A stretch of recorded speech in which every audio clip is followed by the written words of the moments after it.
Assalamu alaikum. Bugün noyabrның 5-i efirde netice programması stüdyada sizler için men Elmaz Hasan çalışam. Borçlarını arttırmamak ve devlet masraflarını eksiltmek baş nazir Alexey Goncharuk gelecek yılga devlet büdjet prezentasyasını taqdim etdi. Nazirlik tibi tahsil asyapı sallarına para vaxtında verilmesine pek mühim olganını qayt etdi. Baş nazir belgelerini eksiltmege ve subsidiyalarını muhtaç olganlarga vermege va'da etdi. Tafsilatlıca Yelena Stetsuk hikayeti. Инкишав ветелюкесізлік бюджеті. Более одной 2020 йылға Украина бюджеті алды. Баш назиры Алексей Гончарук білдіргеніне көре, девлетнің малиялы ағыр ве энесас вазифе борчларны қайтармақ ве иқтисадны көтермектір. Виходячи з того документу, який зараз нами вноситься в парламент, ми виходимо з того, що додаткові ресурси потрібно шукати не в підвищенні податків, а в ефективності, в зменшенні витрат на державу, в боротьбі з корупцією, в зменшенні тіньового сектору економіки. Тому поряд з такою відмовою від зменшення податків ми пропонуємо, і в цьому бюджеті це відображено, ми зменшили витрати на обслуговування, на адміністративні витрати на обслуговування діяльності уряду і центральних органів виконавчої влади в середньому на 10%. Тобто ми шукаємо ефективність в собі. Bundan gayrı nazirler şurası Ukraynler hakkında da düşünmege işandıra. Ayrıca minimal maaş 4723 grivnaga көтерелəcek. Şu ise bu yıldan 550 grivna ziyade. Nefakalarga 173 milyard, yani da 40% ayırmaga planlaştıralar. 48 milyard ise subsidiyalarga ketecek. Baş naziri aytkanına göre muhtaç olganlarının episi yardımını alacak. Sağlıkны koruga 113 milyard grivna ayrılacak. Acele tibiyetsasına koşma milyard ketecek. 3 milyarddan ziyade ise ucuz ilaçlar degen programmasına verilecek. Bu ise 19. senesine göre 3 kat ziyadedir. 15 мільярдів збільшились видатки до другого читання, частково за рахунок того, що ми скоротили деякі видатки, але виділили на головні питання, які озвучені були прем'єр-міністром. Nazirler şurasında telükesizlik ve mudafaga berilgen para Ukrayna mustaqilligi vaqtında rekord olarak adlandırdılar. Bu 245 milyard grivnadan ziyadedir. Бюджет міністерства складається з бюджету самого Міністерства оборони окремого. Це 116,1 мільярд гривень. В 2019 році це було 102 мільярди. Також державні гарантії на закупівлю озброєння та військової техніки 9 мільярдів гривень. В 2019 році це було 3 мільярди. 2 kat ziyade para, yani 246 milyon veteranlarının reabilitasyasına ayıracaklar. Bundan gayrı Ukrayna baş naziri Alexey Goncharuk işbirlikinin yanı programması boyunca MVF ile muzakereler buzlatkanı hakkında malumatını reddetti. Чутки про те, що програма заморожена, МВФ відмовився, це просто маніпуляції, яким не слід вірити.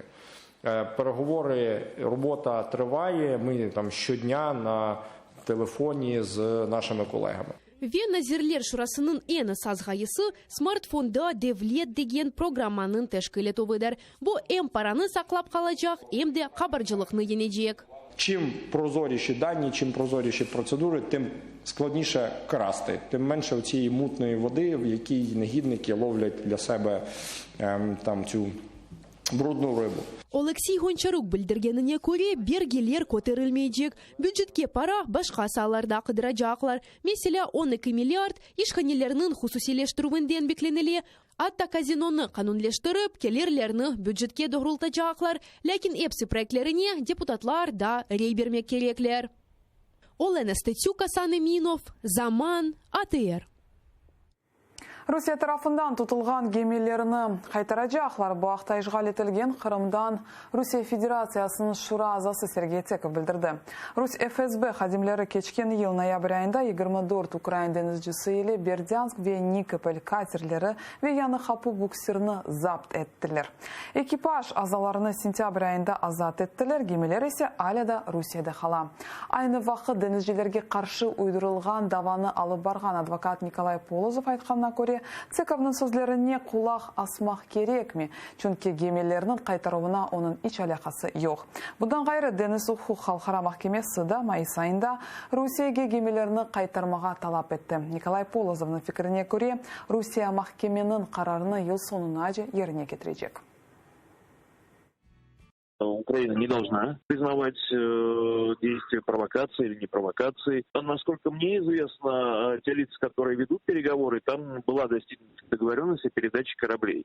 Вот, поэтому вот эти заявления Цекова, но это, наверное, такие популистские больше какие-то вещи. Трибунал не устанавливал никакие сроки, он сказал незамедлительно. Вот фактически, начиная с 25 мая, эти сроки постоянно пропускаются. Ну, по моей информации, вообще такая передача должна была состояться до конца года.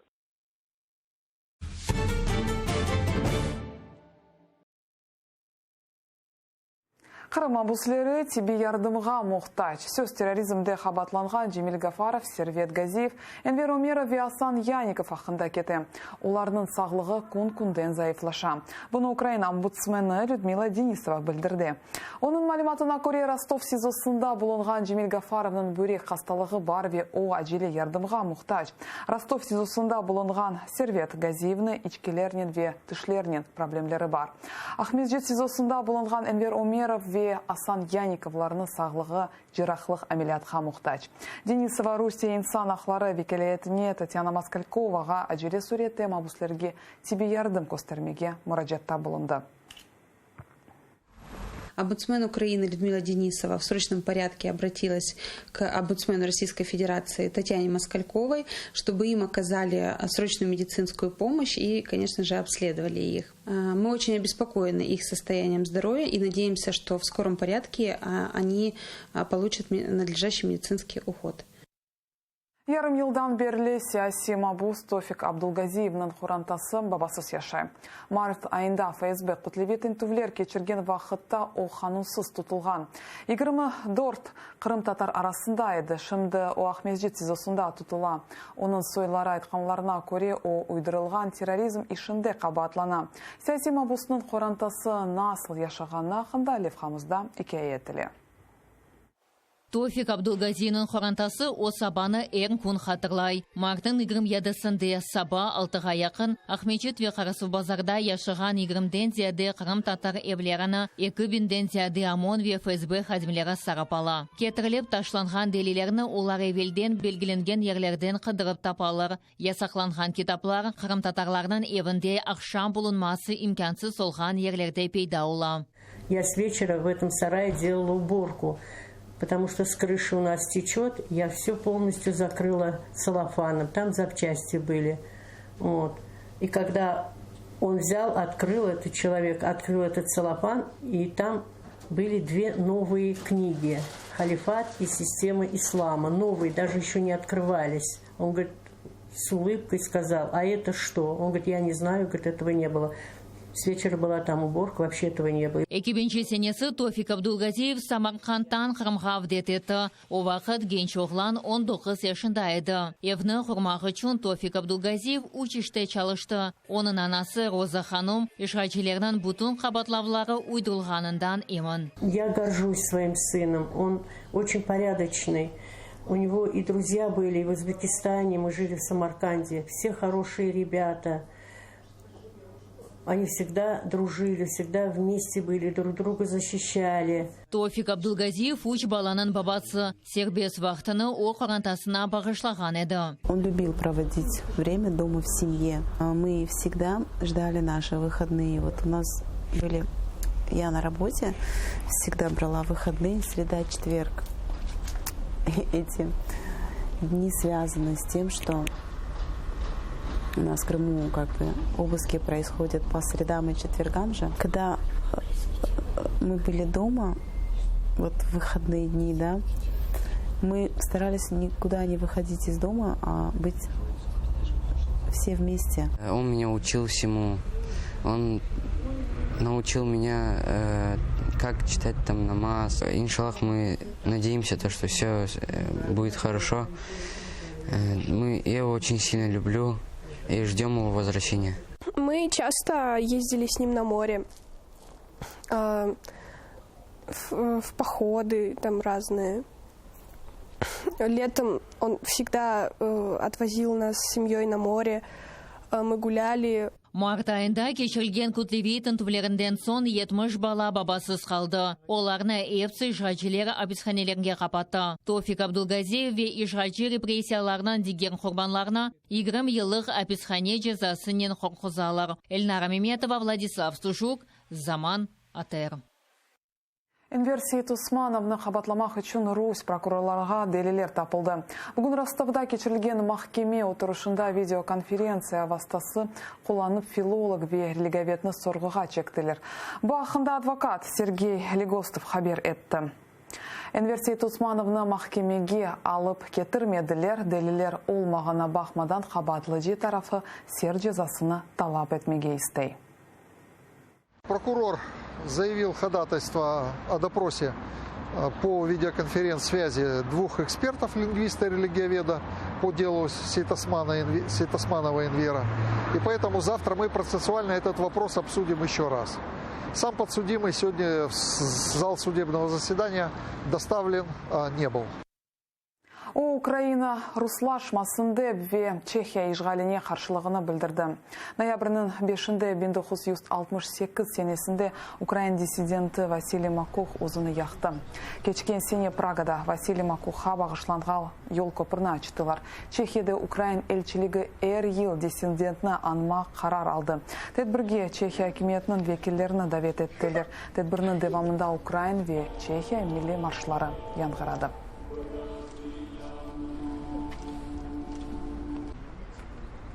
Сенат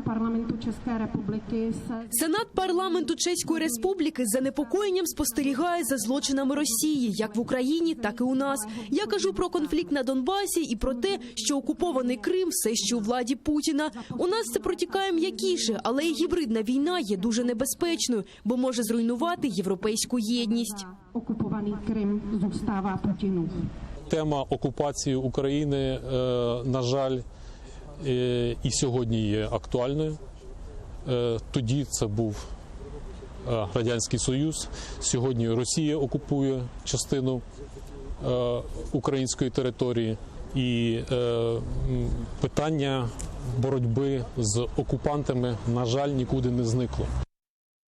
Қырым-татар қараманы да Муса Мамут совет режимінен күрешіп озыны яқты ве ватан оғырында күрешті.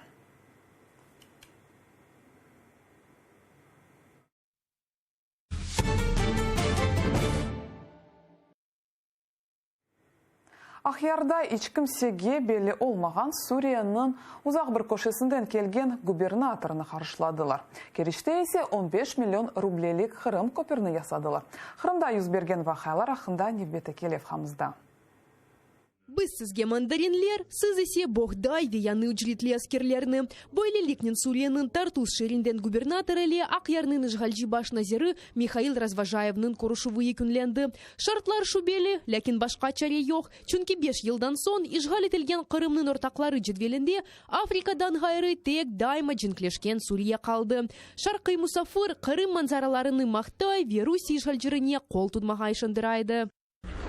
Бу апсетілген адам Максим Дубинин. Эвелде кефе жыварларында Кайгадор қасабасының башы. 2011 сенесі қабаржылы қалғаны үшін 5 йылға махкум етілген. Ама шүбелі репутация она Ақмесжетнің ижғалжи мемориетінде вазифесіні алмаға мания олмады. Дубинин Ақмесжетнің яны сайланған yolбашчысы эвелде базарлар ве тиджарет ноқталарының незаретчісі Елена Проценканың муавины олды. Да бір палы ве файдасы союнжақ ижғал етілген керечте пейда олды. 14,5 миллион фияты олған комсомол парқында да бір кереч көпіріні қордылар, тек миниатюрада.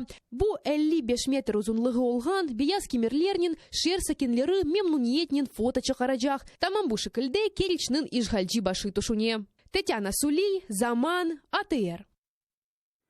Қаве баштан мейдан Қырым татар тілі украинлерге бір чоқ сөздеріні бағышлады. Елар девамда украинлер ве Қырым татарлар берабер яша бір-бірінің медениетлеріне тесір еттілер.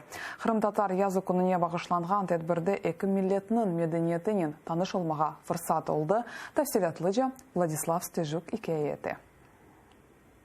Юзлер жиил украинлер ве Крым татарлар ян-янаша утурайдылар. Эки халк медениетлері ве хусусан тиллері бір-біріне тәсір етейді. Оның нәтижесі шымды көреміз. Эркун украинлер Крым татар сөзлеріні құлана. Есть такой, как фразеологизм, турна хулган ерыны костермек. Показать, где раки зимуют. То есть здесь турна птица, да, журавель, показать, где он приземлится, и показать, где раки зимуют. То есть здесь немножечко несовпадение такое есть. Бір или яхда, бір или балда, например, да, одна рука у него в масле, другая рука у него в меду. А перевод его, да, идентично подобрать можем такой, катается как сыр в масле. Крым татар тілі украинлері чун пек мираклы. Шевченко университетінің түркшінаслық бүлігінде оқуған 60 студентлерінден чоқысы украинлер. Олар Крым татар әдебиятыны зевкнен оқып, Крым татар жалаф етмеге огренелер. Да, түшінем, Крым татар яда Украин мектепте. Анна Гурова экенжи курс студенты. Оки вилаятінде доғып дайма шарқы медениетнен миракланайды. Крым татар тіліні бірінші сынып талебелерінің дерслеклері вастасынен огренейді дей. Ама біріншіден қолайды, чунки украин тілінде түрк сөзлері сық расткеле. Я би хотіла, щоб наші мови, такі рідні, співпрацювали і якось запозичення були взаємними. От українській мові близько 30% кримсько-татарських запозичень, які ми чуємо кожен день. Базар, лілік. Це все слова тюркські, кримсько-татарські. Мейдан, тютюн, килим, украин тілінде аман-аман дорт бін сөз Крым-татар тілінден алынған. Кримсько-татарська мова, вона як знаходиться на перетині всіх мов. Ми можемо розмовляти кримсько-татарською, але розуміти турків, розуміти узбеків так, через слово. І це збільшує коло спілкування, це збільшує коло інтересів. Тому ця мова, вона універсальна, і вона тим і цікава. Наши студенты видят перспективу. Они начинают понимать, что крымско-татарский язык – это действительно язык Украины. То есть мы, как коренной народ Украины, они это уже понимают, они изучают нашу историю, они понимают, что у нас сегодня проблема, что нам нужно сохранять наш язык.